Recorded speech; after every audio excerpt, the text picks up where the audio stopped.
శ్రీ అయి నమ, శ్రీకృష్ణాయ నమ, శ్రీ లక్ష్మీ నృసింహాయ నమ, శ్రీ పరకాల యతీంద్ర మహాదేశికాయ నమ. యూట్యూబ్ అభిమానులకు ప్రేక్షకులకు శుభోదయం. మనము ఒక జాతక చక్రాన్ని పరిశీలన చేస్తూ ఉన్న సమయంలో ఎన్ని రకాలుగా మనం గ్రహస్థితిని చూడాల్సి వస్తుంది అంటే అది అనుభవం ఉన్నవాడు అలా చూసి చెప్పేస్తాడు. కొత్త వాళ్ళైతే ప్రతిదాన్ని క్షుణ్ణంగా ఒక పుస్తకం పక్కన పెట్టుకొని దిగ్బలుందా, శుభ షెడ్వర్గు సమయాలు అని ఇవన్నీ మనం చూసుకొని మనం ప్రిడిక్షన్ ఇవ్వడం జరుగుతుంది. అయితే దిగ్బలము అంటే దిగ్బల గ్రహము అంటే ఒక జాతకంలో జాతక లగ్నం మారిన దిగ్బలము ఎలా ఉంటుంది, దిగ్బలంలో ఉన్నటువంటి గ్రహాలు ఏ ఫలితాలు ఇస్తాయి అనే విషయాన్ని మనం కొంచెం క్షుణ్ణంగా చెప్పుకుందాం.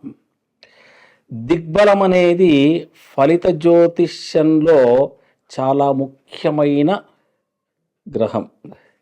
దిగ్బలం ఏమిటో తెలుసుకుందాం.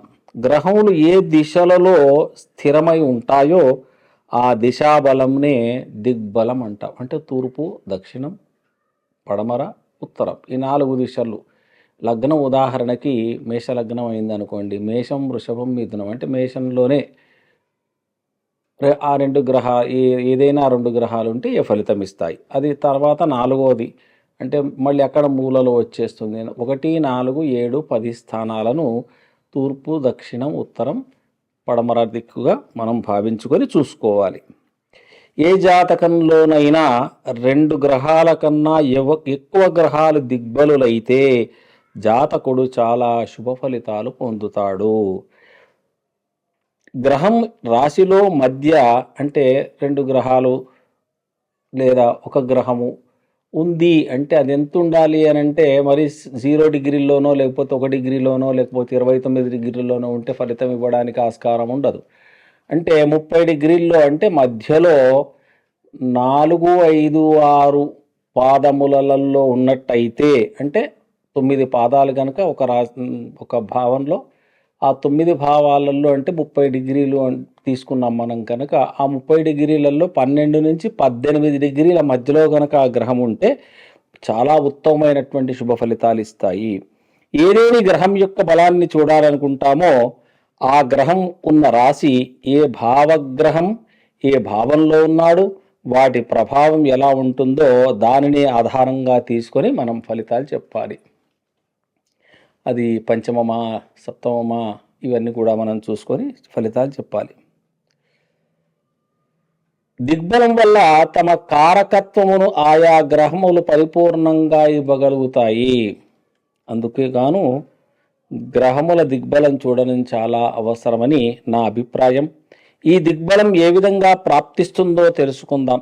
ముఖ్య విషయం, గ్రహముల దిగ్బలంలో రాహుకేతువులకు మాత్రం ఇక్కడ స్థానం లేదు. ఎందుకంటే అవి ఛాయాగ్రహాలు కనుక వాటికి స్వక్షేత్రాలంటూ లేవు. అందుకనే ఇక్కడ వాటికి ఏ ఫలితము ఉండదు, ఏ రాశిలో సంబంధం ఉండదు, ఏ భావంతో కూడా వీళ్ళకి సంబంధం ఉండదు. కనుక మనం వాటిని వదిలిపెట్టి మిగతా సప్త గ్రహాలకు మాత్రమే మనం తీసుకోవడం జరుగుతుంది. దిగ్బల గ్రహం ఎట్లా చూసుకోవాలి అంటే లగ్నం నుండి చూసుకోవాలి. అంటే లగ్నం బేస్, ఇక్కడ రాశి కాకుండా లగ్నం బేస్. దాన్నే మనము లగ్నం అంటే తూర్పులో 1వ స్థానం లగ్నం అవుతుంది. తూర్పు అనేసరికి మేషలగ్నం తీసుకున్నాం అనుకోండి, ఆ మేషలగ్నం, వృషభం, మిథునం 3 తూర్పులోనే ఉంటాయి. కానీ మేషానికి ప్రాధాన్యత ఇవ్వడం జరుగుతుంది. ఇక తూర్పు భాగం అంటే మేషలగ్నం మనం ఉదాహరణ తీసుకున్నాం కనుక మేషంలో గురువు, బుధుడు ఈ 2 గ్రహాలు కనుక ఉన్నట్టయితే దిగ్బల గ్రహాలుగా అయిపోతాయి. అదే ప్రకారంగా దక్షిణం అంటే 4వ స్థానం, 4, 5, 6 కానీ విశేషం ఇక్కడ 4వ స్థానమే తీసుకోవాలి. అక్కడ శుక్రచంద్రులు కనుక ఉన్నట్టయితే అంటే కర్కాటకంలో శుక్రచంద్రులు ఉన్నట్టయితే దిగ్బల గ్రహాలుగా మనం పరిగణలోకి తీసుకోవాలి. అదేవిధంగా పడమర అంటే 4, 5, 6 కర్కాటకం, సింహం, కన్య అయిపోయినాయి దక్షిణం, తర్వాత పడమర వచ్చేసరికి తులా, వృశ్చికం, ధనుస్సు, ఈ 3 రాశులు వస్తాయి. అంటే ఇక్కడ మనం తులారాశిని మనం బేస్గా తీసుకోవాలి. ఆ తులారాశిలో గనక శని ఉన్నట్టయితే శని దిగ్బలుడవుతాడు. అదే ప్రకారంగా ఉత్తరం అంటే మకరం, కుంభం, మీనం, ఈ 3 రాశుల్లో ఉత్తర దిశగా చూపించడం జరుగుతుంది కనుక ఆ ఉత్తర దిశలో విశేషంగా దశమం అంటే మకర రాశిలో కనుక కుజరవులు కనుక ఇద్దరు ఉన్నట్టయితే వాడికి కూడా దిగ్బలం సంభవిస్తుంది. అంటే ఇక్కడ దిగ్బలం అయిపోయింది, మరి దిగ్బలహీనం కూడా కావాలి కదా, అంటే దానికి వ్యతిరేకం. ఇప్పుడు ఉదాహరణకి మనం మేషలగ్నం తీసుకున్నాం గనక ఆ మేషలగ్నంలో బుధ గురువులు ఇద్దరు కూడా తులాలో ఉన్నట్టయితే దిగ్బలహీనం చెందుతారు. అదే ప్రకారంగా కుజరవులు కర్కాటకంలో, ఆ తర్వాత శుక్రచంద్రులు మనకి మకరంలో ఉంటే దిగ్బలహీనులు అవుతారు, అంటే ఫలితం వ్యతిరేకం అవుతుంది. దీన్ని మనము క్షుణ్ణంగా చూసుకున్నట్టయితే ఇప్పుడు ఇక్కడ చూడండి, గురువుకు తుల శత్రుభావం అయినప్పటికీ బుధుడు గురువులని చెప్పుకున్నాం దిగ్బలం కోసం. దానికి ఆ 7వ స్థానంలో శని దిగ్బలుడయ్యాడు. అయితే వీళ్ళిద్దరూ ఇక్కడి వాళ్ళు అక్కడ, అక్కడి వాళ్ళు ఇక్కడ, అంటే శని మేషంలో దిగ్బలహీనుడవుతున్నాడు. అదే ప్రకారంగా రవికి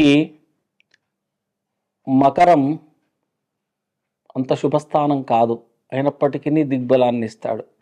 చంద్రుడికి మకరం అంత శుభఫలం కాదు, అయినప్పటికీ అక్కడ మంచి ఫలితాన్ని ఇస్తాడు. దీన్ని మనం సరిగ్గా చూసుకున్నట్టయితే దిగ్బల గ్రహం చాలా మంచి ఫలితాలు ఇస్తుంది, శుభ ఫలితాలు ఇస్తుంది.